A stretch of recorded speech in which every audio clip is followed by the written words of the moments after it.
lu baca deh gitu. Kita baca yuk firman. Tuhan tuh lagi ngapain aja sebenarnya. Nah, justru waktu lu ditempatin di tempat yang seperti itu, lu nggak bisa pakai kacamata lu, bahkan kacamata agamawi lu gitu. Nggak bisa. Lu harus ngelihat kasih Tuhan buat semua manusia gitu. Tuhan tuh menghakimi karena dosanya. Jadi Tuhan tuh benci sama dosa yang lo lakuin, tapi dia tuh sayang sama elunya. Udah main musik apa aja, kayaknya gue banggain banget deh, gitu kayak gitu. Tapi setelah gue kenal Yesus gitu ya, ternyata esensinya bukan di situ. Esensinya adalah gue berjumpa dengan Dia, gitu. Musik jadi bentuk ekspresi yang menarik buat orang, tapi sebenarnya esensi di dalamnya adalah Yesus yang bikin orang tertarik.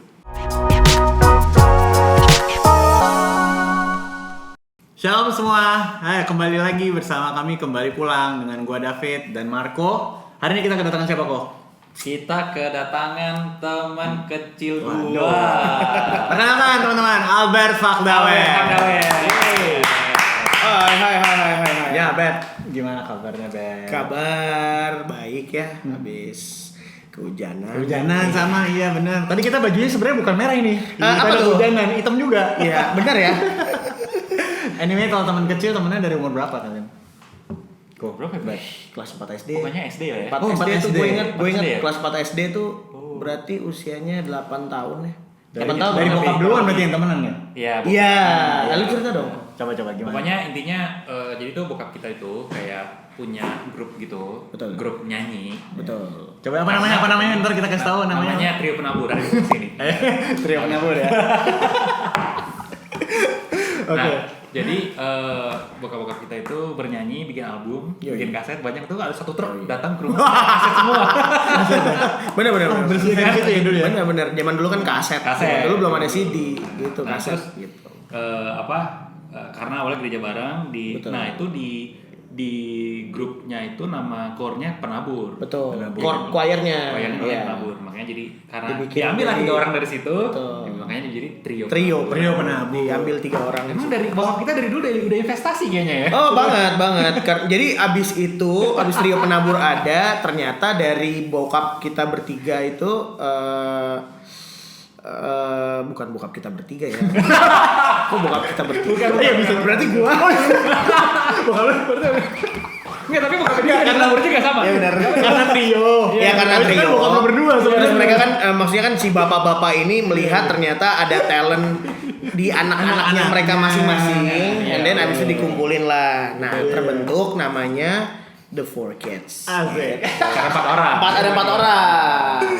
Siapa aja? Jadi dulu yang trio penabur dulu. Trio penabur tuh ada Om Sudung, bokapnya Marco. Abis itu ada Om Musa, bokap gua sama Jerry. Terus sama ada Om Niko. Om Niko. Niko ini punya anak juga namanya Febri. Terus ada Febri, ada Marco, sama gua sama kakak gua Jerry. Nah jadi deh kita berempat. Gitu. Wow. Terjalinlah persahabatan bagai Kekomomong. om. Pokoknya abis bapak-bapak manggung, anak-anak juga pasti didorong-dorong gitu gak sih? Oh iya, sangat. Jadi akhirnya kita pelayanan ke gereja pertama kali kita keluar kota ya. Oh iya, betul kemana Bandung ya? Bandung. Iya benar. Kita ke Bandung. Iya, Kita iya, Bandung. iya. Terus itu belum ada tol. Oh iya benar. Kita lewat Purwakarta, Purwakarta. lewat Subang. Iya benar. Apa kan lewati kampung. Iya benar. Iya benar. Tapi seru lah ya. Seru. Pokoknya intinya lewat 4Kids Trio Penabur ini kita jadi pelayanan kemana-mana ke gereja-gereja. Oke. Berarti kalau kalian tuh intens sampai umur berapa tuh? Ketemu. Pertanyaan yang bagus. Mulai jarang ketemu tuh kapan? Cuma setahun. Iya. Karena kan abis itu gue Avi Junior. Oh iya. Kelas 5. Oh langsung Iya. di situ. Kelas lima ya? Oh iya benar, kelas Iya. tahun berarti benar. Oh, Benar. Gue pokoknya kalau perjalanan bermusik gue agak cukup hafal lah. Iya. Iya. Soalnya pack juga ya. Agak lumayan tiba-tiba set 4Kids terus tiba-tiba Avi Junior, tiba-tiba Denias gitu. Iya sih. Oke, Bet. Sebelum ke Avi Junior kan serius nih. Maksudnya lu tuh berarti orang apa sih, Bet? Maksudnya bokap dari berarti Etnis. Papua. Iya. Ya bokap Papua, ada Lahir Malukunya di juga, sini. lahir di Jayapura. Oh, lahir. Terus nyokap orang Papua juga tapi ada Sumedangnya. Jadi tapi di semua lahir besarnya di Jayapura. Terus habis itu tahun kayaknya sempat bokap sempat ngerantau tahun 76 ke Jakarta, habis itu balik lagi bawa nyokap tahun 80-an terus balik ke Jakarta. Nikah di Jayapura terus balikin ke Jakarta. Udah habis itu gue lahir di Jakarta sampai Jakarta sekarang. Ya. Maksudnya kalau dilihat tuh sebelum kita tag nih gue cari Albert Fakdawer gitu. Maksudnya nggak ada tuh kayak satu konten yang ceritain tentang hidup lu, ya nggak? Sesuai musik aja. Banyak kan musik nyanyi, cover. Makanya ini pasti seru banget. Maksudnya biar orang-orang tuh juga tahu Albert tuh. Gue soalnya orang yang menjaga privasi. Bodoh amat. Lu kalau mau ketawa aja.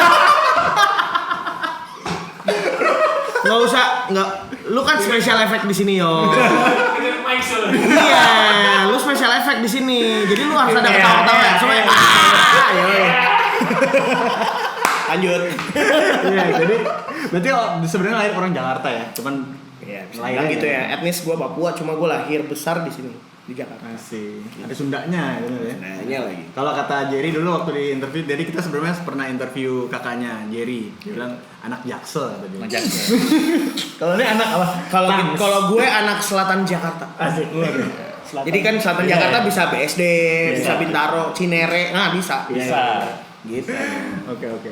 Berarti Bart kalau gitu nih, berarti dari situ kan berarti tadi dari mana tadi apa The Four Kids itu kan akhirnya ke Avi. Itu kayak titik di mana orang lebih mengenal seorang Albert ya nggak sih? Ya, dari Avi Junior itu. Ya nggak tahu juga sih ya. Iya pasti lah. Well, iya mungkin kali ya. Ya mungkin karena memang gue ada di momen yang tepat di mana di situ. Karena emang ternyata pas Jerry mau daftar nggak bisa, umurnya terlalu terlalu tinggian. Tahun berapa tuh, Bart? 2004 ya? Iya 2004. Oh iya benar 2004. Nah 2004 itu ternyata umurnya pas fit di gua gitu. Mereka cari umurnya gua 10 8 sampai 11 tahun kalau nggak. Ya gitulah. Ya udah habis itu gua ikut, udah jadi akhirnya sampai juara, terus sampai akhirnya featuring sama Kak Glenn, lagu Salam Jadi Sahabat gitu-gitu. Jadi di situ mulai perjalanan bermusik gua sih. Maksudnya establishnya gue sebagai musisi dan sebagai penyanyi secara nasional. Benar. Sih. Berarti kalau misalnya nih, berarti kan lu maksudnya bisa dibilang Albert kan as a musician kan. Berarti boleh nggak sih diceritain dikit tuh dari. Berarti dari Avi lu kemana sampai lo hari ini. Singkat aja. 2004 gue Avi, abis itu 2006 gue film Denias. Ya kan gue sempat juga ke ranah perfilman tahun 2006.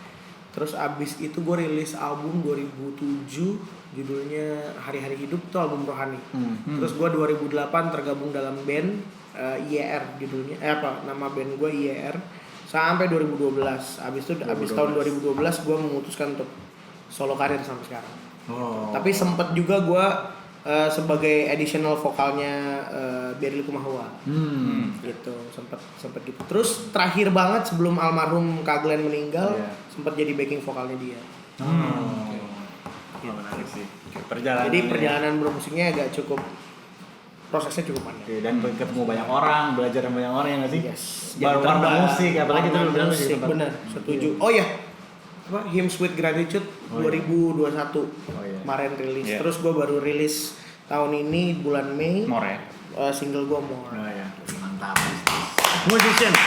Dan kalau kita lihat tadi kok ya, kita tuh kayak lihat, maksudnya tadi kita sempat nyanyi itu maksudnya. Kayak maksudnya Albert nih seseorang, menurut gue ya Bert, kalau dari kacamata gue itu bukan cuma seorang yang bermain musik, tapi kayak memang apa ya, ada sesuatu yang lebih lah dari cuma bisa main musik gitu. Gue juga lihat kayak lu ada yang fit sama Tabernacle Choir ya. JTC. Maksudnya lu mungkin juga ada passion, maksudnya passion banget nggak sih sebenarnya di musik itu? Maksudnya musik itu apa sih artinya gitu buat lu gitu maksudnya? Musik tuh sebenarnya gini, kalau secara filosofi ya musik buat gue tuh bahasa. Cara gue berkomunikasi dengan orang tuh lewat musik. Itu makanya gue selalu mau posting karya-karya gue gitu, karena buat gue cara gue berkomunikasi dengan orang tuh melalui musik gitu. Karena menurut gue emang musik itu bahasa sebenarnya. Ketika orang ngerti musik gue, berarti mereka tahu bahasa gue, cara gue berkomunikasi gitu. Iya, mantap. Gitu. Jadi ya bisa dibilang musik juga hidup gue gitu. Sejauh gue bernafas, sejauh gue melangkahkan kaki, buat gue itu musik gitu. Karena emang apa ya?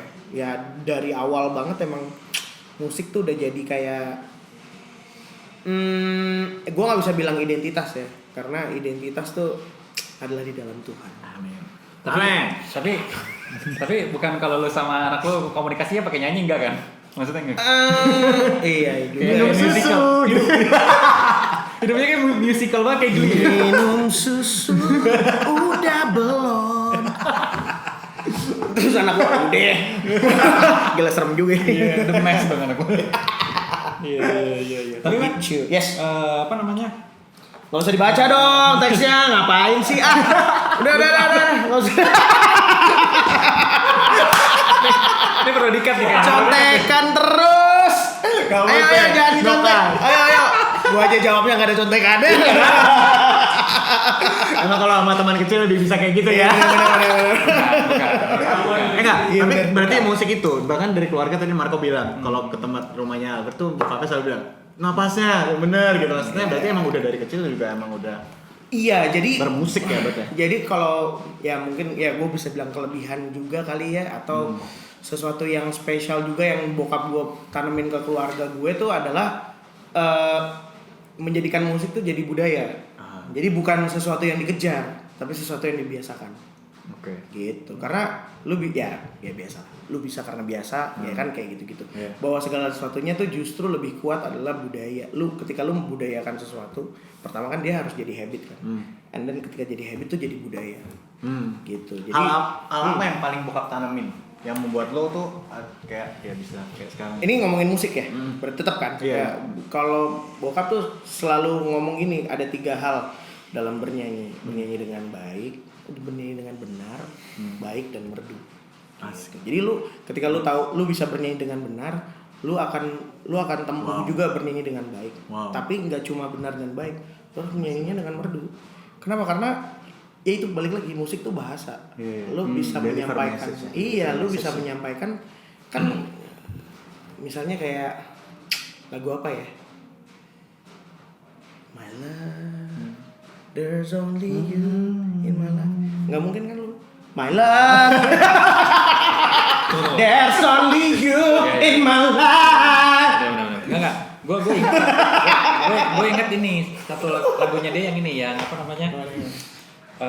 Cinta CTPS. Cinta tak pernah salah. Nah, itu dari liriknya, gue ingat banget ini tuh dia tuh masukin Alkitab di situ sebenarnya. Cinta tuh gimana sih? Cinta tak pernah salah. Cinta tak pernah marah. Marah. Mungkin kita yang salah mengerti akan makna cinta. Santai saja dulu, pikirkan dahulu. Aku dan kamu harus berubah. Nah, tapi lu masukin Alkitab bukan di situ di Love is special. Nah, love. Iya itu. It's not apa sih? Alah. Love is not selfish, love is gift. Iya, 1 Korintus. Love is the way. Itu Yohanes 14 ayat 6. Oh, iya, Love is the way, the truth and the life. Oh, gitu. Jadi maksudnya sebenarnya poinnya even waktu kita ada di dalam dunia sekuler sekalipun ya maksudnya value ya hidup kita tetap kita tuangin dalam situ kan karena kan lo sebagai bahasa musik kan. Betul. Dan gini, kayaknya kita udah cukup terkotak-kotakan bicara tentang yang mana yang rohani dan yang mana yang sekuler. Kalau menurut gue, kalau dalam kacamata gue, karena ketika lu hidup harusnya memang nggak terkotak-kotakan sih. Lu mau rohani, lu mau sekuler, itu bukan sesuatu yang harusnya lu jadiin patokan. Iya, lu jadi gap. Oh, ini nih rohani, ini sekuler. Nggak gitu dong. Kalau menurut gue, karena kalau kacamata kayak gitu, itu dipakai untuk orang-orang marketing. Loh, bener nggak? Iya kan, orang-orang buat jualin materi ya kan, lu mau jual materi, oh ini mah materi rohani nih, ya rohani aja, ini mah materi sekuler, ya udah materi sekuler. Tapi dalam pengaplikasian hidup lu sehari-hari atau value yang lu punya, harusnya lu nggak berpikir seperti itu. Gitu. Itu kan soal direction marketing yang ada di dalam setiap PH gitu ya, production house untuk dia menyalurkan apa yang mau dia jual kan. Menurut gua ini segmennya. Betul. Oh, ini segmennya segmen rohani. Oh, ini segmen sekuler. Tapi untuk value di dalam lu sebagai pribadi, betul. Ya nggak ada ngaruh. Nggak ada bedanya.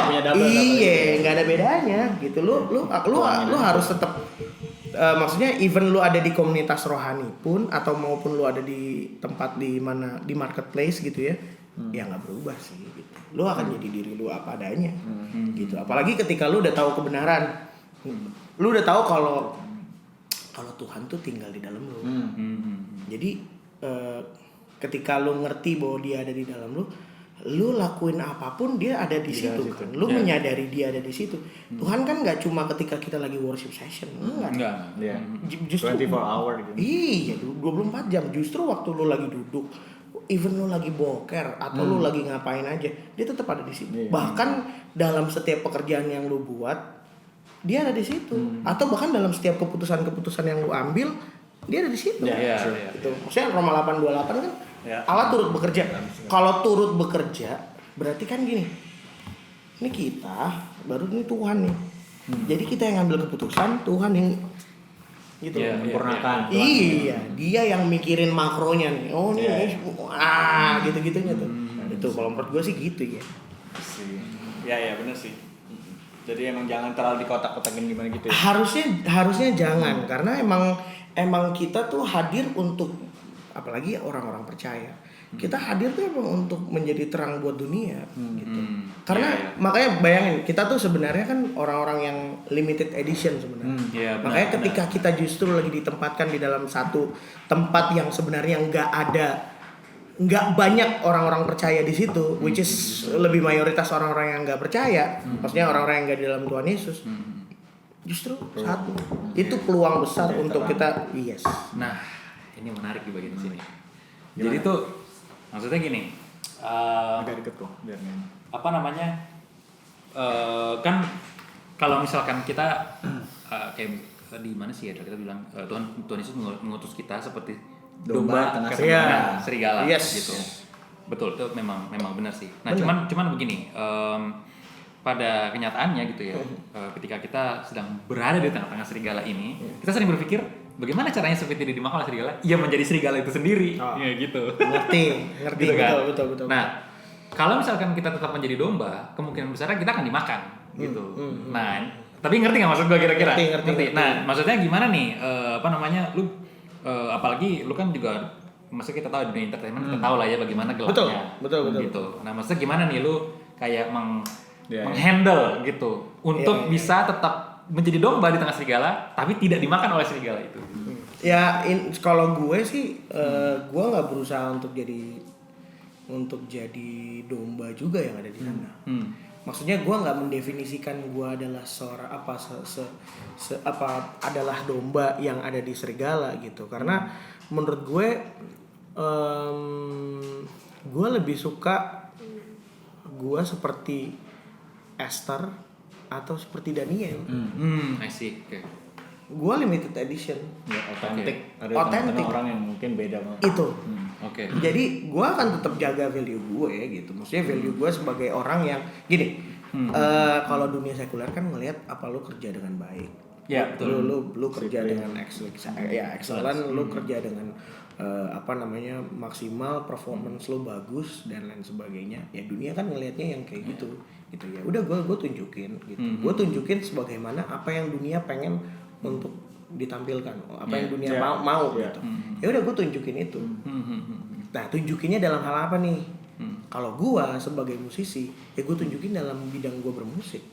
Gue bernyanyi dengan baik, gue bermusik dengan baik gitu. Nah, kalau ngomong yang tadi lu bilang domba di tengah serigala, sebenarnya kan itu bicara lifestyle. Iya. Bener gak? Itu gaya hidup di entertainment itu kan.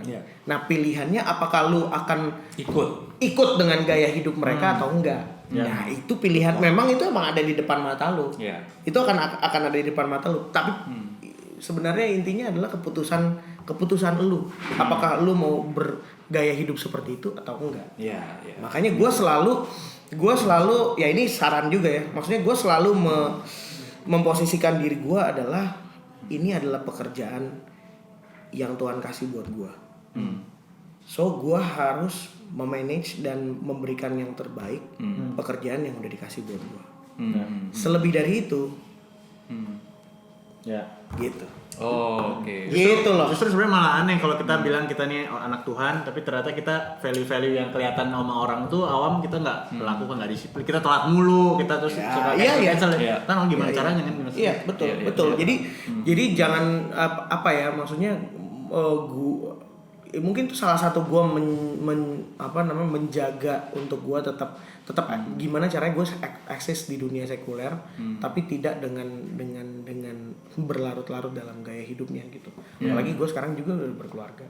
Maksudnya gue ketika gue jadi punya motivasi juga gitu ya, nggak cuma ekstra motivasi, nggak cuma sekedar bawa kebenaran firman lewat performance, lewat cara manggung, tapi gue tahu bahwa ada keluarga gue yang doain gue. Iya, betul.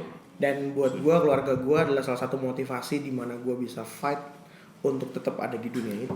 Soalnya gini, banyak ya orang yang skeptis gitu. Ya, jadi nih, maksudnya argumen orang skeptis adalah tidak mungkin seorang artis ini yang dia sudah mengklaim dia sudah lahir baru gitu ya, atau segala macam, dia tidak masuk ke dalam gaya hidup itu. Nah, itu orang yang skeptis. Kalau saya sih tidak berpikir seperti itu. Iya. Jadi itu apa namanya? Maksudnya apakah benar kalau lu bisa gitu lifestyle lu tidak menjadi serigala itu? Iya. Tapi kan untuk orang yang mikir kayak gitu, dia belum pernah ada di situ. Ya. Nah, itu makanya. Jadi sebenarnya nggak valid. Jadi satu nggak valid, kedua lu nggak ada di arena itu, gitu. Jadi maksudnya ya mohon maaf, maksudnya nggak bisa kasih statement seperti itu juga. Generalisir gitu. Nggak bisa di generalisasi bahwa kayak kalian nggak mungkin gini-gini, enggak. Iya. Tapi gini. Memang angin ribut tuh akan selalu ada. Betul. pada level tertentu, betul. Makanya memang sebenarnya yang paling penting yang harus kita lakukan adalah kita tertanam. Betul. Untuk bertumbuh ya. Untuk bertumbuh. Tapi bertumbuh jangan ke atas dong. Wow. Lu nggak usah muluk-muluk harus bertumbuh di atas dulu. Lu bertumbuhnya ke bawah. Mengakar dulu. Iya, gitu. Maka that's why lu perlu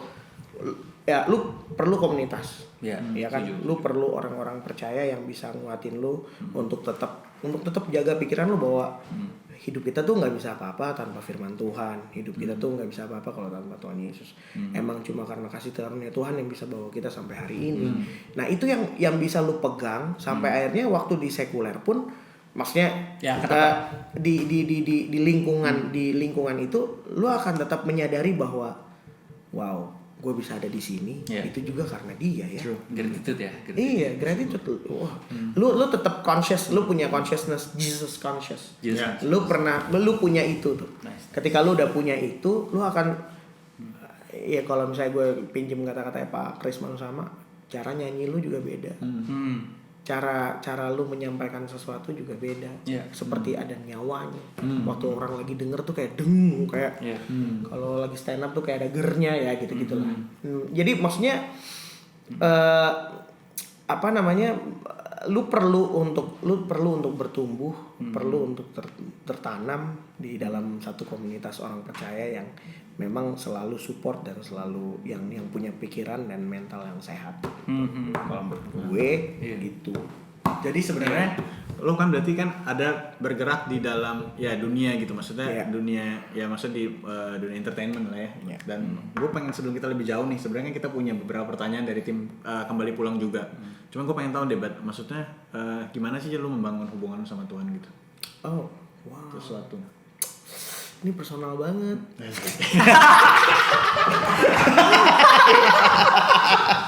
Maksudnya gue paham sih. Kasih backsound ya. Ini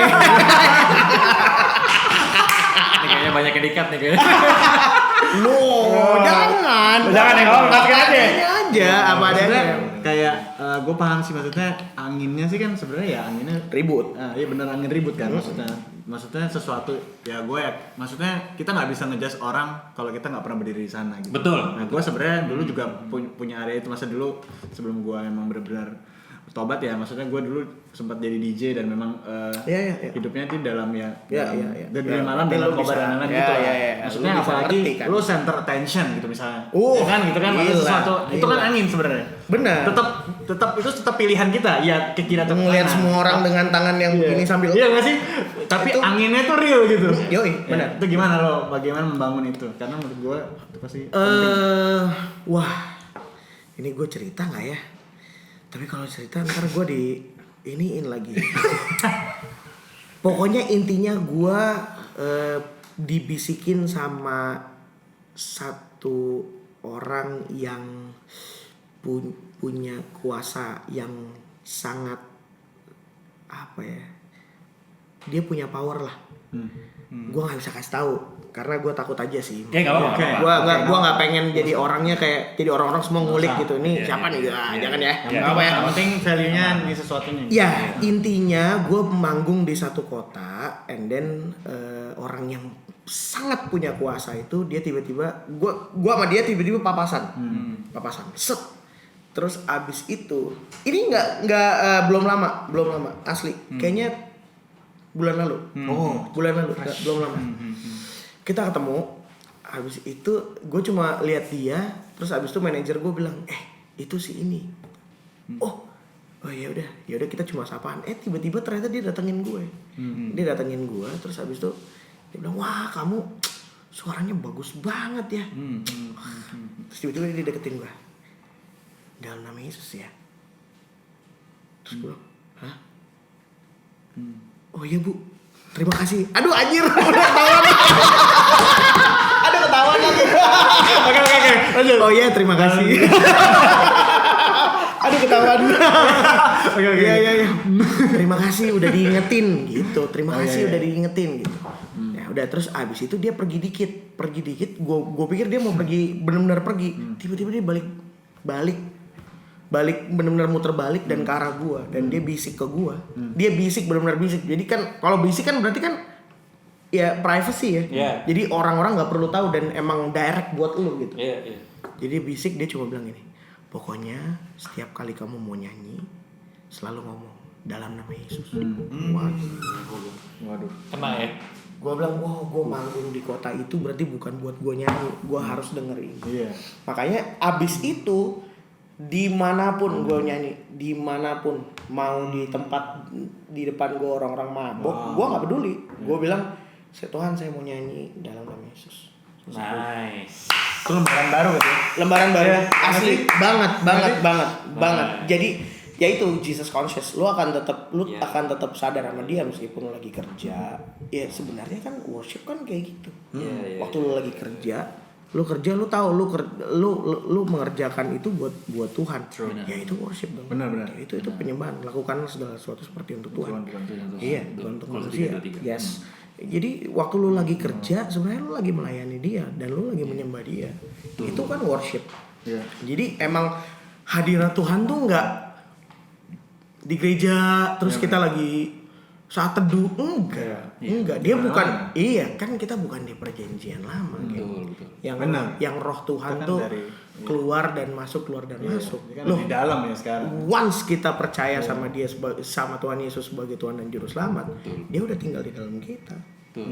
Nah kalau misalnya lu pada ini yang gue pernah belajar ya, gue sempat belajar bahwa gini, kita kan sebenarnya kan ada 3 unsur ya, roh, jiwa dan tubuh gitu. Nah, waktu kita percaya sama Tuhan tuh, waktu kita percaya dan mengaku Tuhan Yesus sebagai Juru Selamat dan penolong kita sebagai Tuhan kita pribadi gitu ya, roh kita nih udah menyatu dengan Dia, gitu. Jadi dosa tuh, even dosa aja udah nggak bisa nyentuh daerah sini, gitu. Tapi yang memang harus dimurnikan setiap hari itu adalah jiwa dan tubuh kita, gitu. Makanya kenapa ada tulisan di Roma 2 ayat 12. Bener ya? Roma 12 ayat 2 apa Roma 12? Pembaharuan budi. Jadi memang yang harus dirubah tuh adalah pemikiran kita yang harus selaras dengan firman. Gitu. Karena kehidupan kita secara roh itu udah bersama-sama dengan Dia. Dia udah tinggal di dalam kita. Nah, itu hadiratnya Dia kan. Jadi kita enggak perlu ngundang Dia lagi. Nah ini bisa melebar ke pujian dan penyembahan sebenarnya untuk para WL. Nggak usah ngundang hadirat Tuhan, dia udah di sini. Nah ketika lu udah ngerti itu, lu nggak akan berusaha untuk bilang, mari saudara angkat tanganmu, puji dia udah di sini nih. Enggak dong, karena lu udah tahu kebenarannya bahwa dia tinggal di dalam lu. Sekarang kita mau celebrate dia nih yang di dalam kita. Yuk nyembah, udah.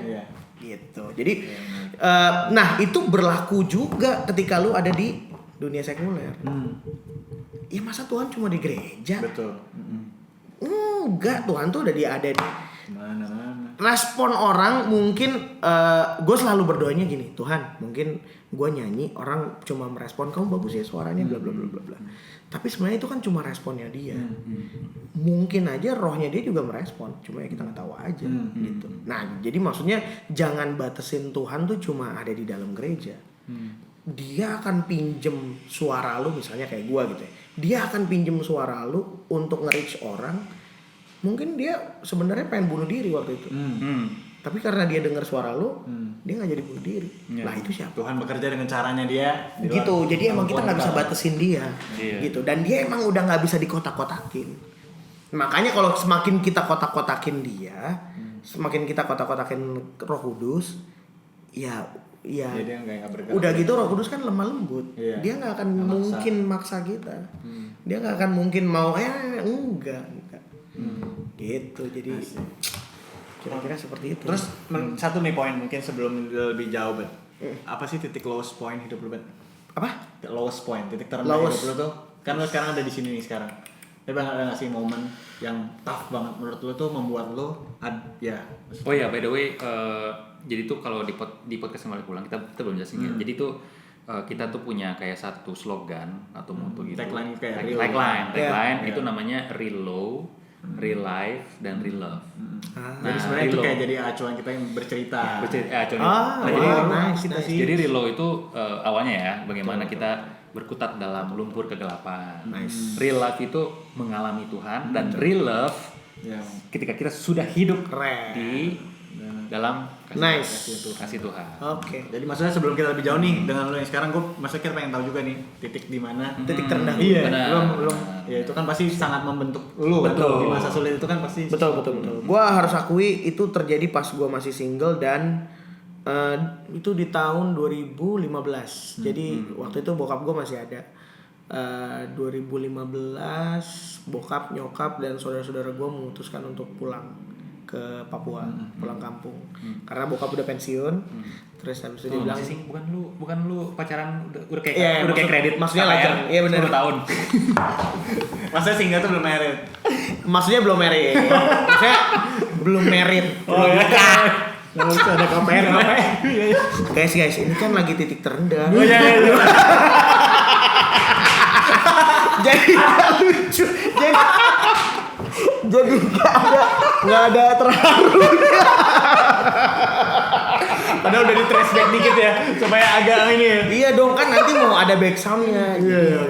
Tahun 2015. Oke. Lanjut ya. 2015 bokap gue bilang, gimana kamu mau pulang nggak? Gitu. Gue bilang, Pak, maaf ya. Kalau pulang gue cuma jadi PNS. Wah itu gue sebenarnya sombong sih.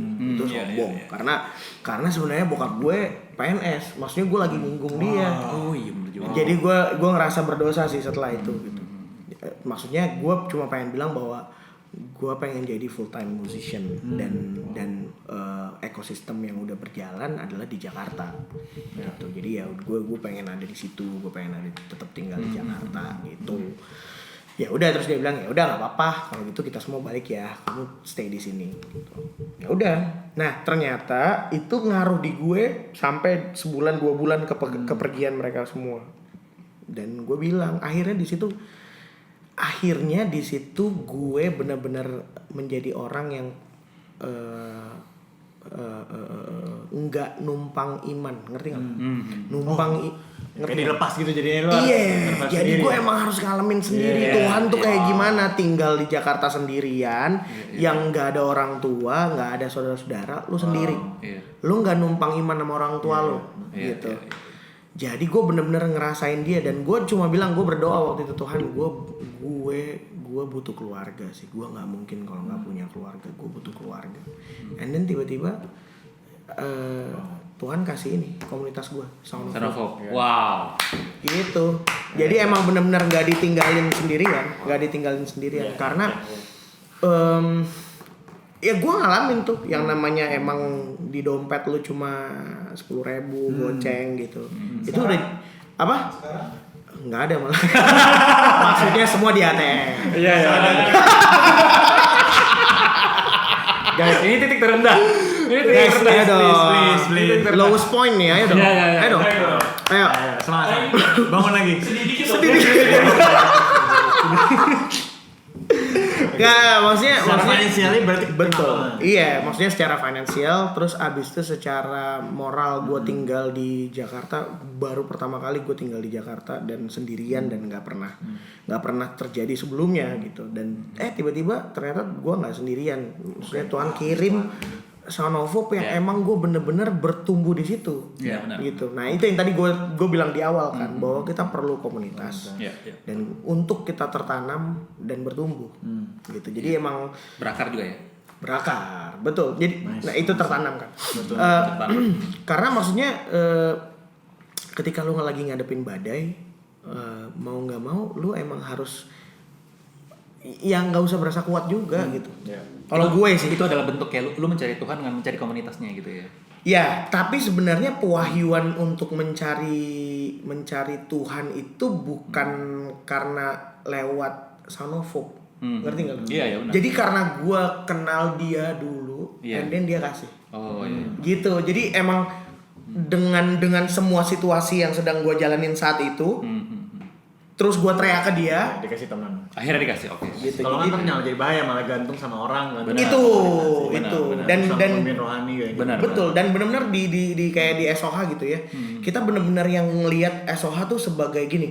SOH kayak punya Tuhan. Jadi siapapun bisa datang dan pergi. Itu keputusan orang untuk datang dan pergi.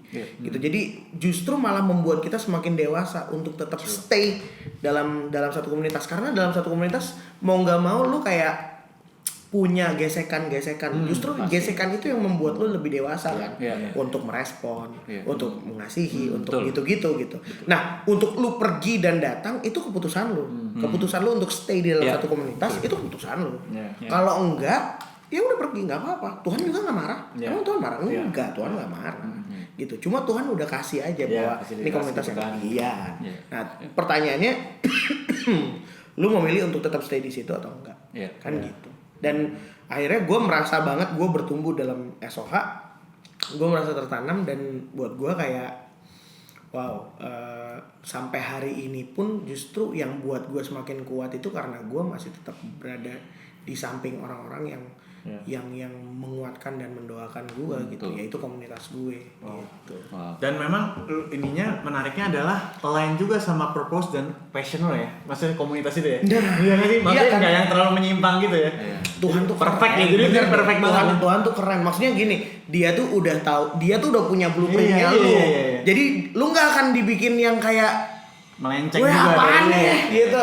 Ya bisa aja sih. Dia meski mungkin kita kan nganggepnya wah apaan nih, tapi sebenarnya dia punya rencana yang gitu. Tapi untuk case-nya gua, dia justru malah mengumpulkan gua dengan musisi-musisi, orang-orang musisi, bahkan mungkin SOA sekarang banyak orang juga yang di marketplace gitu. Jadi akhirnya memperkaya gua juga dalam komunikasi, dalam nge-reach dunia-dunia yang lain juga, dunia marketplace yang lain, which is itu luar biasa sih. Gitu. Jadi itulah sebenarnya perjalanan Albert akhirnya jadi musician ya. Maksudnya dari titik-titik itu, step-step itu jadi akhirnya dia ketemu keluarga rohani dan emang akhirnya dia sampai sekarang gitu. Dan sekarang kan berarti aktifnya berarti lebih banyak di mana Bet? Gue lebih di sebenarnya gue lebih reguleran. Gue sering reguleran. Maksudnya gue sampai setiap bulan gue selalu reguleran. Gitu. Kemarin persis banget gue habis reguleran. Gitu maksudnya intinya kan sebenarnya adalah bermusik gitu. Lu tetap melakukan aktivitas musik lu gitu. Dan sebenarnya itu jadi calling lu juga nggak sih Bet? Iya. Ya kan? Jadi kan itu lu memang tahu lu di situ nggak kemana-mana lah gitu. Iya itu satu. Yang kedua gini, ada orang yang emang punya talentnya dia atau panggilannya dia sebagai orang yang khotbah. Right? Gitu. Tapi ada juga yang emang khotbah atau mimbarnya dia itu di tempat-tempat yang ya kayak gua gitu gitu nyanyi gitu. Jadi emang ada jawatannya gitu lah. Iya, kayak semacam 5 jawatan atau dimanapun lu ada ladangnya. Nah di situ emang Tuhan pakai lu untuk untuk mengabarkan kebenaran gitu. Nah bentuknya kita nggak usah paksa gitu. Yang penting esensinya kita pegang. Esensinya apa? Firman Tuhan, kebenaran firman Tuhan. Value yang udah Tuhan kasih itu esensinya. Bentuknya kan bisa apa aja. Makanya itu tadi gue bilang bahwa kita sebenarnya nggak bisa mengkotak-kotakan antara sekuler dan rohani, nggak bisa. Karena ya itu, maksudnya yang esensinya tuh adalah sebenarnya ya gitu. Kita tinggal di dalam dia di dalam kita, itu udah esensinya. Mau bentuknya lu mau jadi tukang pipa kayak lu mau jadi apa kayak. Betul. Itu kan cuma fungsi lu di dunia ini. Betul. Kan gitu. Nah ini masuk nih ke pertanyaan dari tim kembali pulang. Maksudnya pertama nih soal pekerjaan yang sekarang lu lagi lu jalanin. Sebenarnya sebelum untuk memulai, menurut lu area abu-abu itu apa sih? Apa yang lu jalani sekarang lu sebenarnya ada di dalam area abu-abu atau lu merasa area itu ya hitam dan putih? Maksudnya menurut lu area abu-abu tuh gimana? Kalau orang bilang area. Gue masih nggak terlalu ngerti tentang gray area sih, karena kalau yang gue jalanin, gue menerima dunia gue yang seperti itu, jadi sehingga akhirnya gue nggak menganggap bahwa itu sebenarnya gray area. Gitu. Karena semuanya ada di dalam gue kan, keputusan gitu kan, apa yang mau gue pilih itu semua ada di dalam gue, gitu. Jadi ya gue justru yang mesti memutuskan, justru yang gray area tuh ada dalam hati gue. Gray area lu mau di mana? Lu mau di kiri sama di kanan gitu kan? Itu gitu. Bukan di luarnya, tapi di internalnya. Itu gray area tuh di sini. Kalau menurut gue ya, menurut gue. Gue jadi ingat juga apa tuh Yohanes 1 tuh bilang tentang Tuhan kan, terang itu bercahaya dan kegelapan tidak dapat menguasainya, ya nggak sih? Apalagi kalau dia ada di dalam kita, berarti sebenarnya terang itu sudah di dalam. Udah di dalam, ya kan? Gitu. Nah antara aduh gue ini nggak ya, itu gray area lu. Free will keputusan kita balik lagi situ ya. Itu dia, balik lagi. Gray area adalah ketika lu nggak bisa memutuskan sesuatu. Kalau menurut gue. Iya, kayak. Pada akhirnya ngambang aja udah. Iya. Apa ya? Padahal sebenarnya emang lu udah tahu kalau dunia lu tuh seperti ini. Gitu. Ya keputusan lu mau tetap ada di situ atau lu memutuskan untuk keluar karena lu sadar kayak gue nggak kuat, ya udah deh gue pindah, nggak apa-apa dong. Maksudnya kan lu nggak bisa paksa orang juga untuk ayo dong lu pasti bisa dong lu nggak gitu. Kita tahu juga prosesnya. Iya, maksudnya kita nggak bisa ngejudge orang dengan kayak gitu. Nah puji Tuhan, maksudnya ya itu dia, karena komunitas dan karena setiap pengertian yang datang bahwa segala sesuatunya itu lakukan seperti untuk Tuhan. Jadi meskipun lu ada di tempat yang gelap sekalipun gitu, lu tetap tahu nilai bahwa lu tuh anak Tuhan. Gitu. Lu tuh bukan abu-abu ya. Iya, lu tuh representasinya Tuhan gitu. Jadi peranan komunitas itu juga berarti sangat penting karena itu mendewasakan kita untuk kita dikirim ke dalam life kita kan. Setuju. Itu ibarat kayak orang dikelilingin terus kalau mau jatuh kayak selalu ada yang benar. Itu yang bikin kita jadi persistence kan. Ya mau diginiin kayak dia balik lagi. Gitu. Iya. Menarik. Berarti kalau dalam pekerjaan lu tuh sebenarnya angin itu kan juga membuat kita menjadi grey, bener gak sih? Angin, karena itu berarti bukan areanya kan, tapi kitanya nih. Karena itu semua tentang keputusan ya. Betul. Ditawarin mau ambil nggak? Betul. Pilihan. Itu gimana lu menghandle itu? Kayak gitu kan. Saya kayak lagi nyanyi, kasih minuman misalnya gitu, atau enggak apa gitu. Nah ini menarik nih. Gue sampai hari ini gue pilih-pilih. Kalau emang gue pikir gue minum, tapi gue tahu waktu gue minum itu bukan untuk bikin gue jadi melakukan dosa. Gue minum karena gue pengen minum dan udah. Gitu. Nggak perlu gue ngapa-ngapain. Karena menurut gue gini, selama gue bisa menghandle apa yang keluar dari dalam gue, mengkontrol. Nah anehnya adalah kalau misalnya kita udah terlalu berlebihan dalam minum, akhirnya kan kita nggak bisa kontrol. Jadi yang keluar dari dalam itu yang paling berbahaya. Betul. Sebenarnya. Betul. Gitu kan, bukan apa yang masuk dari luar. Gitu. Betul. Jadi keputusan balik lagi keputusan gue adalah udah nih segelas aja udah cukup, abis itu udah selesai. Karena kalau misalnya dilanjutin selesai. Habis itu lu bakal nggak bisa kontrol, lu nggak bakal. Dan kita juga tahu batasan kita nggak sih? Ya itu dia. Apa yang terjadi setelah betul lewat batas. Tapi ini bukan legitimasi untuk semua orang bisa melakukan apa yang gue lakukan ya. Gitu. Maksudnya semua tuh punya keadaannya masing-masing gitu. Nah di keadaan gue masih bisa even nyetir dan lain sebagainya dengan penuh kesadaran gue bisa tetap ngelakuin gitu. Dan apa namanya ketika gue lagi minum pun ya gue sampai nuwun sewu kok. Tuhan gue minum ya. Nggak tapi ini maksudnya bukan sekali lagi ini bukan legitimasi untuk lu boleh minum. Enggak. Lu perlu benar-benar ya pengenalan diri lah ya. Iya, lu tahu pengenalan diri, lu tahu batas lu di mana gitu.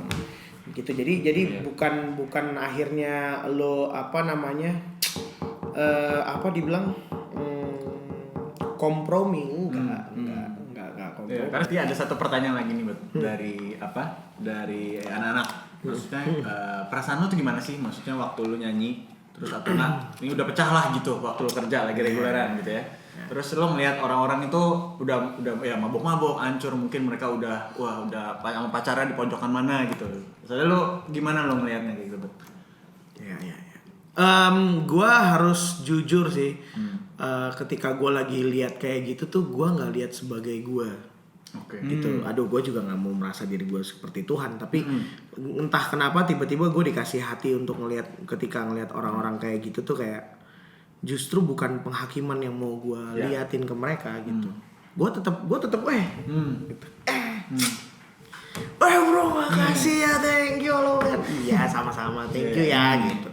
Jadi maksudnya gue nggak akan berusaha untuk mencoba kayak maka lu, wah gila, enggak. Jadi gue sadar persis bahwa waktu Tuhan Yesus datang dia nggak datang ke rumah ibadah, dia kumpulnya sama kaum pemungut cukai, perampok, sama jablay dia ngumpul juga di situ, dia ngomong, dia ngajar. Nah maksudnya ya itu lagi, maksudnya lu baca deh gitu, kita baca yuk firman dia Tuhan tuh lagi ngapain aja sebenarnya. Nah justru waktu lu ditempatin di tempat yang seperti itu lu nggak bisa pakai kacamata lu, bahkan kacamata agamawi lu gitu. Nggak bisa, lu harus ngelihat kasih Tuhan buat semua manusia gitu. Tuhan tuh menghakimi karena dosanya. Jadi Tuhan tuh benci sama dosa yang lo lakuin, tapi dia tuh sayang sama elunya, gitu. Jadi jangan dia tuh apa ya, sekeren itu loh, memilih kata-kata gitu, bahwa sebenarnya bukan apa. Kalau di Yesaya tuh bilang tangan Tuhan tidak kurang panjang untuk bukan tangan kurang panjang, tapi dosamu jadi pemisah. Itu kan sebenarnya Tuhan udah ngajarin ke kita bahwa gue tuh sayang banget sama lo, tapi karena dosa ini nih, gitu. Jadi gue pun juga nggak punya hak untuk ngelihat mereka yang lagi dalam keadaan kayak gitu dan gue mencoba untuk membenci. Nggak bisa dong. Akhirnya gue memposisikan diri gue adalah gini, yang penting gue udah bekerja excellent, maksimal, and semua orang happy. Selesai. Mau nanti Roh Kudus kerjanya kayak gimana, itu bagiannya dia. Yang penting gue menyelesaikan part gue di dalam pekerjaan gue saat itu. Gue bernyanyi, gue bermusik, enak, pecah, udah. Karena respon orang pun sebenarnya beda-beda juga ya. Ada juga yang nggak anjir. Maksudnya itu bukan bagian lu lagi, bagian lu ya lu melakukan kerjaan lu. Untuk ngurusin hidup mereka, ya itu pilihan mereka. Nah itu dia. Maksudnya kita nggak bisa cuma yang gue sampai kadang-kadang pernah lagi reguleran gitu ya misalnya ngelihat lagi yang benar-benar hancur banget di belakang sana. Gue cuma gue ingat banget tuh gue bawain lagunya Kak Glenn, My Everything. Gue sambil nyanyi, gue sambil gini, sambil gue tumpang tangan ya. Karena maksud gue ya gue nggak sekali lagi gue nggak berusaha untuk pengen jadi rohani, tapi entah kenapa behavior itu keluar dari gue aja. Ada beban. Untuk kayak wah Tuhan lo jamah deh orang-orang ini gitu. Mungkin gue nggak bisa punya apa namanya untuk bisa ngejamah mereka, tapi seenggaknya gue dengan apa yang gue sekarang bisa memberkati mereka ya udah selebihnya lu mau kerja seperti gimana gue serahin sama lu Tuhan. Nyanyi terus my everything semua pada wah ya udah ini nyembah semua nih ya udah nih ayo hands up come on lift up your hands wah gitu my everything pada gini semua oke sip. Jadi setiap reguleran kerja gitu perasaannya banyak ya misalnya, maksudnya yang lo rasain ya, maksudnya sebagai ya kita kan rasain bebannya Tuhan, maksudnya gue ingin pinjam juga kata Kayeri Patiran ini bilang gini, maksudnya kalau kita mengasihi Tuhan harusnya kita juga mengasihi orang yang Tuhan kasih, gitu nggak sih? Yes. Ya nggak sih, maksudnya nggak mungkin kita bisa mengasihi Tuhan tapi kita membenci orang. Iya betul, benar. Kasih itu akan maksudnya benar, iya kan spontan gitu. benar. Karena memang pada ujungnya apa yang kita maksudnya ketika misalkan lu bilang lu kayak tiba-tiba begini itu kayak misalnya kayak spontanitas refleks tapi didasarkan berkasih gitu ya. Iya, gitu ya. betul. Bukan didasarkan betul. pada penghakiman. Bukan. Nah, ketika benar tadi yang ketika lu lu belajar menerima orang apa adanya justru ketika lu ada di dalam sebuah komunitas. Betul. Nah, latihan ya jadi latihan. Benar, latihan. Gue ceritain sedikit di SOH itu yang datang itu adalah kaum-kaum yang ada bos mafia, ada yang emang bener-bener preman, ada yang gitu-gitu. Backgroundnya justru bukan yang background yang ada yang emang bener-bener punya lowest pointnya ya pergumulan dan lain sebagainya. Tapi di situ justru kita akhirnya maksudnya gini, kita sama Tuhan tuh diizinkan untuk diperkaya melihat segala sesuatunya makro dan mikronya, diizinkan Tuhan untuk melihat bahwa iya ya setiap pergumulan orang, setiap masalah orang tuh beda-beda gitu. Tapi justru kita berkumpul di sini bukan karena ngelihat masalah orang ini apa, masalah orang itu apa. Tapi kita berkumpul di sini kan untuk satu nama. Tujuan lagi ke depan. Nah, akhirnya itu kepake di dunia gue bekerja. Gitu. Gue menerima orang gitu. Lu mau mabok di depan gue gini, ya itu keputusan lu kan. Apa? Gue nyanyi di sini, ini part gue nyanyi. Ini kerjaan gue. Ini yang Tuhan kasih buat gue, tanggung jawab gue. Udah gue berdiri di sini. Dan gue nggak punya hak juga untuk ngejudge dia mabok, jungkir balik. Itu terserah dia. Menurut gue seperti itu, kacamata gue seperti itu. Cukup clear sih, ya. Maksudnya bagian tentang pertanyaan itu tadi. Ya, memang kasih akan selalu menjadi utama ya kalau kata Paulus ya. Iya. Betul. Boleh kok kalau mau tanya ada ya pertanyaan Dani. Jadi tuh apalagi kalau sekarang kan ya kan mulai banyak konten kreator, mulai banyak dunia entertainment semakin luas karena kameranya semakin banyak sekarang. Betul. Nah, ada nggak nih kayak lu karena lu juga cukup berpengalaman juga kayak buat anak-anak muda khususnya yang Kristen nih ya. Gimana caranya untuk kayak menghandle itu gitu. Maksudnya gimana menurut based on your experience gitu ya, gimana bisa kayak juga dekat dengan Tuhan, juga bisa menghandle panggilannya dia di situ gitu. Kalau misalnya dia jalan di dalam dunia yang anginnya banyak lah ya. Kayak gue juga gitu ya. Pokoknya kayak gitu juga, gimana caranya lu bisa tetap bisa tetap bertahan di situ. Sebenarnya tadi udah dijawab satu, lu punya komunitas gitu. Tapi kedua sebenarnya gini, lu punya pengalaman jumpa sama Tuhan. Itu udah paling penting. Kenapa? Karena sebenarnya itu yang pertama kali akan membuat lu bertahan sampai hari ini. Ketika gue memberi diri gue dibaptis sampai hari ini aja, bahkan kemana-mana ya. Kadang-kadang tuh gue suka di mobil suka nggak nyalain musik, habis itu gue jalan gue cuma ngobrol. Nggak nyalain musik ya? Nggak nyalain apa-apa, gue cuma ngobrol aja. Tuhan, gue tuh ada rencana ini loh, gue pengen gini. Jadi ya emang Tuhan gue tuh Tuhan yang nggak cuma formal doang. Hari Minggu Tuhan gue tuh casual banget kali, gitu loh. Jadi kayak gue curhat semua rencana-rencana gue, karir gue, strategi marketing apa yang gue pikirin semua, gue kasih tahu ke dia, gue kabarin, Tuhan, gue tuh pengen bikin gini deh, gue tuh rencananya gini. Menurut lo gimana? Maksudnya ini bahasa gue sama dia ya, personalnya gue, karena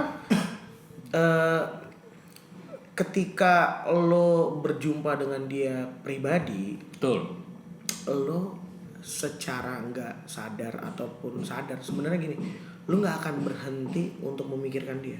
Betul. Ini yang gue rasain soalnya. Ini yang gue rasain soalnya. Sampai hari ini nggak pernah tuh gue nggak mikirin dia. Iya. Kayak emang udah terpatri aja gitu. Betul. Wih Tuhan, wih, oh iya, oh ada Tuhan, oh selalu dan itu yang justru gue malah bingung. Tuhan lu taruh, emang lu mungkin taruh perasaan itu, lu taruh passion itu buat gue kali ya. Yeah. Sampai akhirnya mungkin ada satu kali saat gue lupa, and then tiba-tiba gue diingetin kan bulan lalu itu yang tadi gue cerita. Gila, Tuhan tuh bisa pakai siapapun untuk kasih ingat kita ngomong bahwa gini, yang sebenarnya dia mau kasih tahu nih gini, aku tuh ada di mana-mana loh Bet. Mau di titik terendahmu atau titik tertinggimu atau mau di saat kamu berjuang, aku tuh di mana-mana. Kamu cuma perlu ingat aku dan percaya. Even keledai aja dipakai buat ngomong mobil ya. Itu. Tuhan tuh kalau orang bicara gitu ya. Kalau Dia dia tuh bicara kalau- gitu banget ya. Tapi itu sebenarnya balik lagi sama perjuangan pribadi itu penting banget. Jadi tadi benar tuh kata Albert, maksudnya perjuangan pribadi itu penting. Gue juga ada beberapa ketemu orang merasa kalau ngomong sama Tuhan tuh sulit karena dia Tuhan nggak kelihatan. Tapi kalau menurut gue pribadi, justru kayaknya lebih asik ngobrol sama Tuhan dibanding manusia gitu. Manusia kan penuh dengan maksudnya respon-responnya segala macam ya nggak sih? Terus lebih tidak bisa dipercaya dibanding ngomong sama Tuhan gitu. Betul. Jadi memang perjumpaan tuh harus. Kalau nggak, kehilangan sesuatu yang besar banget. Betul. Kehilangan sesuatu yang besar banget. Gue tuh kadang-kadang kayak yang paling menariknya adalah ketika dia diem kan. Kita lagi nanya, nggak ada jawaban. Wah, ini gimana ya? Nggak ada jawaban nih. Tapi ternyata waktu nggak ada jawaban, harusnya lu tahu bahwa sebenarnya lu ada di track yang benar. Iya, benar. Ya, lakukan aja apa yang Lakuin dilakukan aja. sekarang. Yoi. Soalnya kalau di tempat sana kan pasti ada gelisah, pasti ada rasa nggak enak kan. Benar, pasti ada Indikatornya kan alarmnya. namanya Yoi, sejahtera nggak sih? itu pasti ada Indikatornya kan alarmnya tuh. Rasanya ada yang salah nih apa ya gitu. Yoi. Tapi kalau nggak ada ini berarti harus aman. Yes. Berarti dua hal ya, komunitas, Perjumpaan Perjumpaan pribadi perjumpaan sama Tuhan dan dan komunitas. komunitas. Gue punya satu pertanyaan nih Bert, menarik tadi kita ngobrol sedikit adalah bagaimana lu sebagai nyanyi di depan. Tadi kan ngomonginnya gimana melihat orang, tapi gimana soalnya ini menghadapi diri sendiri adalah soal ini center attention. Ya kan? Wow, Center iya. attention. Wow, keren. Kita tahu kalau Karisma lah ya. salah satu ini Gua sama areanya. gua ngerti lah, Fit. Iya. Iya. Salah satu areanya adalah kesombongan. Ya, nggak Iya. sih? Ya, kita sendiri tahu maksudnya kesombongan itu ya tidak dimulai dari dunia, bahkan sebelum itu Betul, ada, ya kan? yes. Ada dibuang gitu kan. Yes. Nah, maksudnya areanya musik lagi, ya nggak sih? Iya. Kebayang nggak sih, Bat? Paling merdu suaranya. Tapi sebenarnya musik itu kan Jadi- dari surga awalnya. Jadi showbiz itu sebenarnya udah ada di surga. Udah ada. Iya, jadi udah ada riders gitu-gitu tuh. Kayaknya di J-Set juga udah ada. Haleluya. Casual banget ya kita. Casual banget kita. Nah, itu loh Ben. Itu kan anginnya real banget nggak sih? Iya. Wih. Iya nggak sih? Maksudnya Parah. kan dia bilang, emang iya kita roh memang penurit, tapi daging itu kan lemah, ya nggak sih? Bukan lemah. Sangat lemah. Enak. Enak. Maksudnya Nah itu menurut tapi daging itu iya enak. kan? Yang menurut gua yang justru malah bisa rawan menjatuhkan itu adalah pujian. Oh, iya nggak sih? Wow. Kritikan itu lebih membangun walaupun Membangun. kadang nggak enak. Iya. Tapi Iya. justru yang Tapi pujian justru, itu bisa membuat lo kita jatuh.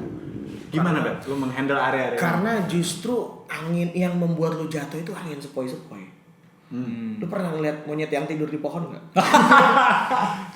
Bener. Dia nggak akan jatuh dengan angin ribut. Iya. Tapi dengan angin sepoi-sepoinya.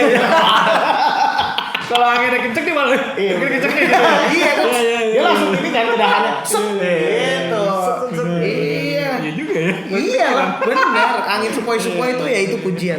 Makanya emang bener gue kalau soal itu gue harus bilang gue dulu, nah sampai hari ini gue nggak tahu. Nah ini cuma bisa dilihat dari orang lain. Makanya emang kenapa kita butuh orang yang bisa ngomong apa adanya sama kita. Dan kita juga menerima, willing to memberi diri untuk diomongin apa aja, kita terima. Feedback ya. Kita perlu kayak gitu. Kalau Blind spot, kalau ya. gue ada blind spot gitu. Tapi kalau gue boleh bilang, gue adalah salah satu orang yang ya sombong sih. Maksudnya gue bisa main musik apa aja, kayaknya gue banggain banget deh gitu, kayak gitu-gitu. Tapi setelah gue kenal Yesus gitu ya, ternyata esensinya bukan di situ. Esensinya adalah gue berjumpa dengan Dia, gitu. Musik jadi bentuk ekspresi yang menarik buat orang. Tapi sebenarnya esensi di dalamnya adalah Yesus yang bikin orang tertarik. Tapi bentuknya musik, gitu. Nah makanya dulu itu gue nggak punya pemahaman seperti itu, and then gue menganggap bahwa musik ini ya gue bisa main semuanya. Lu mau suruh gue main apa ya gue mainin gitu. Dan gue bisa sambil nyanyi apa segala macem gitu kan. Dan ya bisa dibilang gue pernah ada titik di mana gue sombong, dan menurut gue kayaknya gue cukup pernah ngalamin kejatuhan juga gitu. Maksudnya orang-orang nggak nganggep, nggak iniin gue, nggak aware sama gue gitu. Nah itu kan juga sama, itu star syndrome juga kan. Itu salah satu star syndrome gitu. Lu pengen tetap ada di tengah gitu. Lu pengen tetap ada jadi pusat perhatian kalau bisa. Kalau misalnya enggak, lu tuh kayak wah FOMO banget deh, aduh jangan. Gue sempet ada di yang kayak gitu, dan akhirnya gue bertobat. Gue bilang wah nggak bisa, karena emang ternyata gue baru sadar bahwa hidup kita emang bukan tentang kita sendiri gitu. Emang sebenarnya tentang Tuhan ya gitu. Semua tentang Tuhan gitu. Jadi buat teman-teman yang yang emang kita lagi ada di dalam satu dunia yang sama gitu ya, atau mungkin enggak tapi mengalami hal yang sama juga tentang kesombongan, kita kalau dari gue adalah kita perlu komunitas, atau mungkin kita perlu orang yang memang kita kasih otoritas untuk lu ngomong apa aja ke gue, dan gue terima gitu. Yang pastinya yang kita tahu bahwa dia juga hidup dalam kebenaran ya, gitu, bukan yang yang ngasal-ngasal gitu. Jadi maksudnya ya kita punya teman atau orang yang memang punya nilai yang bagus, yang bisa kasih tahu kita untuk kedepannya kita gimana. Let's say kayak mentor mungkin gitu kan, atau mungkin orang yang lebih tua dan kita tahu dan kita anggap dia sebagai panutan dan lain sebagainya gitu. Tapi terlebih lagi sebenarnya itu pentingnya kenapa kita emang tenggelam dalam firman gitu, untuk kita bisa merubah mindset, belief system, itu semua sebenarnya ada dalam firman gitu. Nah kadang-kadang kita akhirnya terlalu euforia dengan komunitas, tapi kita nggak tahu esensinya itu sebenarnya firman Tuhan. Nah kita jadinya akhirnya gue bukan yang ngebantah statement gue bahwa kita perlu komunitas, enggak, tapi di dalam komunitas itu ada yang jauh lebih esensi dari itu. Itu firman. Yang mengubahkan kita tuh firman Tuhan. Firmannya dia yang mengubahkan kita. Nah makanya penting banget untuk yang punya komunitas yang memang punya esensinya adalah firman Tuhan. Gue nggak bilang komunitas ini nggak punya, komunitas itu nggak punya, enggak. Tapi maksudnya kita punya filter sendiri di sini gitu, bahwa oh iya ini kita ngomong ini tentang firman, bukan akhirnya jadi orang Farisi, enggak. Tapi memang kita jadi pelakunya, gitu. Kita belajar. Jatuh bangun tuh udah biasa kok, gitu. Makanya dibilang orang benar aja jatuh 7 kali ya. Ya itu dia. Cuma jatuh mulu, berarti kan dari ini banget lagi. Itu dia. Jadi maksudnya jangan ini ekstrim nih. Ini gue pinjam dari Pak Kris. Buat salah aja. Tapi jangan buat dosa. Gue bilang, maksudnya, oh iya, kamu buat salah kan, misalnya kamu nggak on time, gitu. Itu kan kamu kesalahan, itu bukan dosa, nggak dosa. Cuma kan kamu, abis itu kan kamu belajar untuk ini. Kamu buat dosa tuh kamu zina, nah beda dong, ya gitu. Jadi kayak oh iya, maksudnya pada akhirnya kita mesti balik ke diri kita bahwa kita punya hati dan punya respon yang benar untuk firman Tuhan. Gue nggak bilang gue juga rajin baca Alkitab kok, tapi gue tahu bagaimana menyikapi firman Tuhan, dan harusnya kita punya sikap hati yang benar ketika kita dengar atau lihat firman Tuhan itu. Karena itu sebenarnya yang mengubahkan kita. Gitu. Itu sih, cuman itu sih. Iya, gitu. Nah, pendukungnya ya itu komunitas ya. orang-orangnya itu kita Tapi harus di situ. titik pertamanya banget sebenarnya adalah perjumpaan itu. Perjumpaan. Iya kan, tanpa itu jadi Betul. sekedar ritual dan sekedar ritual. iya, Betul. kayak legalisme. Legalistik. Iya, kan? Iya, legalistik. Terus udah baca 5 pasal. Nah, akhirnya kan jadi kayak lomba-lomba. Iya. Mau ngapain lomba-lomba Nggak sih masuk. gitu. Iya. Maksudnya yang penting adalah kan gitu, berbahagialah orang yang merenungkan firman Allah siang dan malam. Siang dan malam. Itu Mazmur 1. Iya. Terus habis itu Markus 4, orang yang menabur benih di tanah yang subur, ya dia akan menghasilkan Iya. buah-buah 60, 80, 100. Iya. Gitu. Jadi yang penting tuh benih firman itu lu tabur dalam hati lu menjadi tanah yang subur. Betul. Di situ perubahan yang sejati, perubahan yang effortless sebenarnya, karena lu merubah hati lu dulu, lu menerima firman, habis itu lu itu effortless changes sebenarnya. Ketika lu ya ada jatuh, ada bangunnya, udahlah, Ya. gitu. Tuhan tuh nggak lihat itunya. Gua bisa pastiin Tuhan nggak lihat itunya. Dari mana? Abraham. Ya. Harusnya kan dia bilang kan ya itu lu tunggu ya setahun lagi Gue datang lagi. hamil. Iya. Iya. Iya. Abraham si Sarah ngapain? Agar tuh. Tapi habis itu Tuhan rubah janjinya nggak? Enggak. Atau menggagalkan Ismail untuk lahir nggak? Enggak. Kalau yang nih gue suka kata-kata ini, even dalam keputusan lu yang gagal aja, Tuhan tetap sayang sama lu tuh, dan dia ada di situ. Dia nggak lari. Dia bukan Tuhan yang cuma ada dalam keputusan lu, ambil keputusan lu yang benar. Enggak. Karena dia Tuhan ya. Karena dia Tuhan. Jadi dia tetap ada. Daud yang kayak gitu aja, dia tetap ada di situ. Yeah. Itu konsekuensi logis dari apa yang Daud lakukan kan waktu dia berdosa. Ya. Ya udah, tapi Tuhan bilang Tuhan tetap mengasihi dia. Gitu. Kasih karunia-Nya dia tetap buat Daud dan buat kita semua. Ya, kalau itu pun berlaku buat semua orang, ya buat kita juga. Apalagi sesuatu yang spesial yang perlu kita tahu adalah kita hidup di zaman perjanjian baru gitu. Yes. Kita punya Tuhan di dalam diri kita Di ya. dalam, Iya nggak sih? yoi. Itu pasti Yoi. sesuatu yang apa ya, spesial banget lah. Bahkan nabi-nabi zaman dulu tuh mungkin kayak Ngiri. Gimana? Ini kalau Ini setahun sekali kalau dulu kan. kalau kita udah sama-sama di sana, mungkin kayak mereka Iya. datang gitu. Iya. Rasanya kayak apa? Ada orang di sini. Lagi. Dulu yang boleh masuk cuma ini doang, harus Iya, import, bener, harus apa. bener, ya. bener. Sekarang ternyata robot Jadi dari dalam. itu yang kita sering sia-sia, take it for granted gitu ya. Betul. Nah, makanya itu tadi, ketika lu menyadari dia ada di dalam lu, waktu lu lagi nyanyi, kalau misalnya gua gitu, sebenarnya dia lagi pinjem gua untuk dia ngomong buat orang. Makanya gua harus nyanyi bagus, gua harus nyanyi benar, gua harus nyanyi merdu. Karena gua yakin bahwa dia sedang pakai gua untuk bekerja. Gitu. Sebenarnya intinya adalah ushering orang-orang itu ke Tuhan intinya, ya nggak sih? Iya. Dari cara Tuhan yang kita nggak bisa pikirin. Sampai akhirnya lu tahu bahwa diri lu bukan lu lagi, tapi Tuhan di dalam lu. Dan itu yang bikin lu akhirnya merasa lu nggak bisa sombong. Tadi yang kita bahas kan tentang kesombongan, bahwa pusat atensi ya, center of attention. Jadi akhirnya lu nganggep bahwa ini semua bukan tentang gue.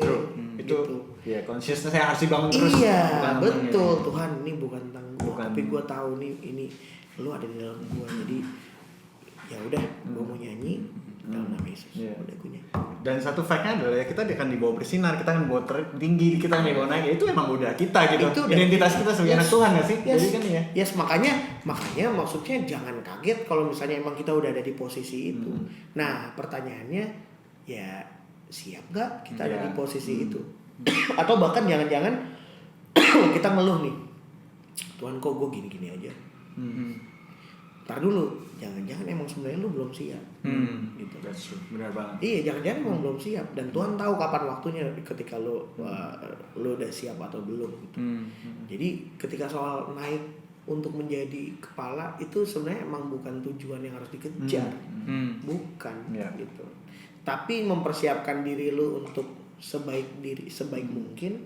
Itu partnya kita. Nanti Tuhan punya partnya sendiri untuk dia bikin lu akan seperti gimana, lu tenang aja. Iya. Dia punya blueprintnya dia buat semuanya. Iya. Gitu. Wow, menarik sih. Wah, panjang banget ya. Jadi udah berapa sih? Udah Berapa? Udah durasi kita. Apa? Wow, ask questions nih kita. Udah di ujung. Kok Sangat mengalir. Jadi maksudnya tadi pinjem gitar dong. Iya, sambil. ya. Ya. Nggak usah pakai ini, nggak usah pakai. Ya. Jadi ada lagu dari kita berdua. Lagu ini lagu zaman kecil. Ya, ada. 3 and oh, let your heart surround me, and I will soar with you. Your spirit leads me on by the power of your love. Ya, umur berapa kita? 10 tahun. 8 tahun lu yang tenor. Iya, harusnya itu gue ya. Itu ya. Oh, bingung. Oke, coba. Menarik banget. Jadi anyway, tadi maksudnya kita bicara ya, maksudnya apa yang dari hidup Albert nih, maksudnya mungkin banyak orang lihat gue lihat kayak misalnya, gue pun merasa apa yang lo bawain, musik lo, warna lo itu sesuatu yang otentik sih. Dan menurut gue ya, maksudnya Tuhan bekerja sama di dalamnya. Ada Tuhan di situ maksudnya. Gue nggak tahu orang lain yang nggak kenal Tuhan, tapi gue somehow bisa merasakan memang ada Tuhan gitu dalam setiap apa yang lo nyanyikan gitu, karena ya mungkin pengertian tadi yang lo bilang dia di dalam. Jadi dan menurut gue apa ya, itu menjadi suatu yang blessing banget buat banyak orang, dan hari ini orang bisa tahu dapurnya, ngerti nggak sih? Ya, jadi hari ini orang bisa tahu dapurnya, jadi boleh dapurnya ya. Semoga kalian juga bisa diberkati. Jadi bukan dari dalam profesi kalian juga akan bisa excellent seperti ya maksudnya Albert di dalam profesinya gitu, di dalam panggilannya. Tapi intinya itu tadi adalah ya kita harus terus bangun hubungan sama Tuhan. Betul. Terus yang kedua adalah carilah komunitas teman-teman gitu ya. Komunitas tuh gak ada yang sempurna. Jadi kalau masuk komunitas tiba-tiba ada gesekan, ya tetap aja bertahan di situ. Lu mau cari yang sempurna nggak ada. Justru gesekan itu yang harusnya membuat kita jadi lebih dewasa sih gitu. Dan setelah kita dewasa itu kita kalau dipercayakan orang tua kita kan setelah kita dewasa, bukan waktu kita masih anak-anak gitu. Jadi waktu kita udah dewasa, gue yakin kepercayaan Tuhan tuh pasti akan sejalan gitu. Ya, jadi kan kita kan udah kayak mendengarkan banyak kesaksian segala macam, terus dan biasanya kita kalau closing tuh kita selalu ada nggak ayat yang sangat menyentuh buat lo dan bisa dibagikan ke teman-teman juga? Banget. Jadi waktu gue memberi diri baptis 2017, gue emang minta benar-benar peneguhan dari Tuhan directly gitu. Gue waktu itu di hotel sendirian. Waktu itu gue baptisnya di Ambon. Terus gue cuma bilang, Tuhan, gue perlu banget untuk gue emang mengabdikan diri gue untuk Tuhan gitu, untuk kemana Tuhan mau bawa, please Tuhan. Tapi gue butuh banget untuk kalau ini nih emang Tuhan gitu. Dan habis itu Tuhan kasih di Yohanes 15 ayat 5 ya. 5-6 ya. Bukan kamu yang memilih aku, tapi aku yang memilih kamu. Dan aku yang menentukan kamu untuk keluar dan berbuah, dan buahmu itu tetap. Jadi maksudnya gue nggak tahu, mungkin sampai akhirnya gue jadi ini tafsiran gue sendiri dari ayat yang gue dapet itu. Tuhan mau gue keluar, maksudnya mungkin keluar untuk kasih tahu ke semua orang gitu, untuk apa yang gue buat, entah itu karya atau apapun, talent yang gue punya atau apapun, untuk sampai orang lihat bahwa ini buahnya gitu, dan ini buahnya tetap buah apa tuh, buah pertobatan, bahwa lewat apapun bentuknya gitu. Nah itu Yohanes 15 ayat 5-6 ya kalau nggak salah. Jadi memang Tuhan yang memilih kita ya. Yes, sebenarnya Dia yang pilih kita. Keputusan kita untuk mau meresponnya atau enggak. Iya, bahkan Dia mati buat kita waktu kita masih berdosa. Yes. Wah, hancur-hancur jadi yes. Jadi adalah kesempatan yang sangat berharga ketika Tuhan menawarkan keselamatan buat kita, dan kita meresponnya dengan baik, dan kita meresponnya dengan percaya. Mantap. Wow. Oke, terima kasih teman-teman. Kita sudah ngobrol hari ini. Terima kasih buat Albert juga yang sudah boleh bareng kita di sini, Bart. Oke, kita pamit ya, Ko ya. See you guys. God bless you. I love you all. Selamat berkati. Bye. Bye.